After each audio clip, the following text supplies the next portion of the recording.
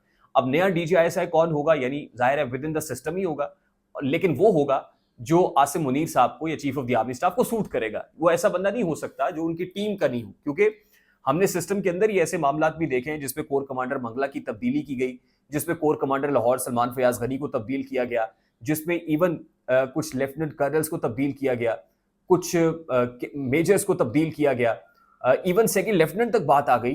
तो फौज के अंदर बड़ी तेजी से मैसिव जो एहतसाब का अमल है वो भी जारी है, रीशफलिंग भी हो रही है, ट्रांसफर पोस्टिंग्स भी हो रही हैं, और आने वाले दिनों में यानी मुस्तकबिल करीब में जो सबसे बड़ी ट्रांसफर पोस्टिंग या सबसे बड़ी रीशफलिंग या सबसे बड़ी पोस्टिंग होगी वो डीजीआईएसआई की पोस्टिंग होगी। और आने वाले दिनों में वो नाम भी सामने आ जाएगा। मैं अभी इसलिए जो है वो नाम रिवील नहीं कर सकता, कॉन्फर्मेशन जरूरी है, डबल चेक करना जरूरी है, ये बड़ा सेंसिटिव मामला है कि डीजीआईएसआई नया डीजीआईएसआई कौन होने जा रहा है।